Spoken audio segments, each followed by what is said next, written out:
Ori and the Will of the Wisps, out today for Xbox One and PC, is a meditative, poetic, beautiful platformer, with as many quiet moments as it has intense monster battles.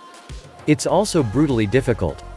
As in its predecessor, 2015's notoriously punishing Ori and the Blind Forest, you control the guardian spirit Ori and navigate a mystical forest full of increasingly unforgiving platforming challenges.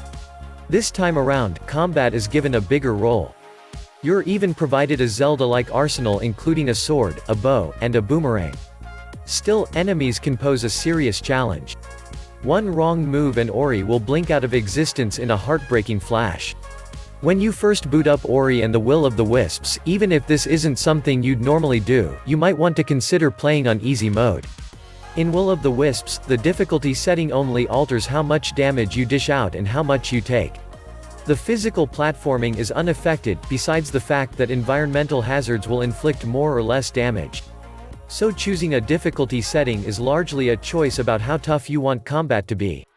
The game doesn't outright specify how, exactly, the numbers are affected, but it appears to give you a roughly 50% boost both offensively and defensively. For instance, your Spirit Edge, a sweet energy sword, and Ori's most basic attack, deals 8 damage to the game's starter enemies on easy and 4 damage on normal. Those enemies' standard attacks will take out a full cell of your energy bar on normal, half that on easy, and 2 entire cells on hard. But playing on easy doesn't mean combat is an automatic cakewalk. The game's first mini-boss can wipe you out in one hit on normal, and on easy, too. The difference with easy mode is how much damage you do.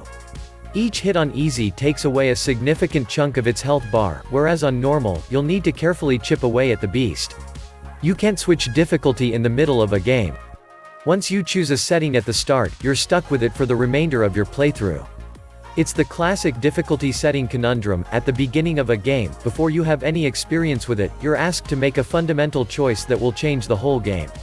How are you supposed to know what to do? Here's what I recommend: play Will of the Wisps on normal until you open up an area called Colossus Hollow. It's far enough into the game that you'll have an idea of how the difficulty level feels, but not so far that starting from scratch again is a total pain.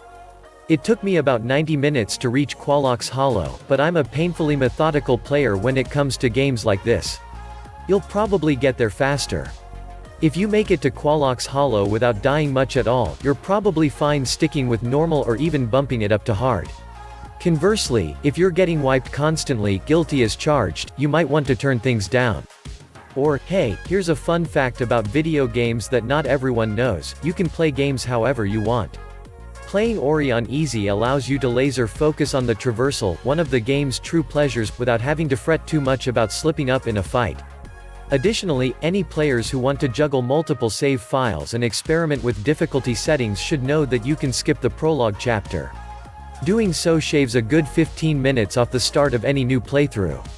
Ori and the Will of the Wisps has room for 10 different save slots, so experiment away.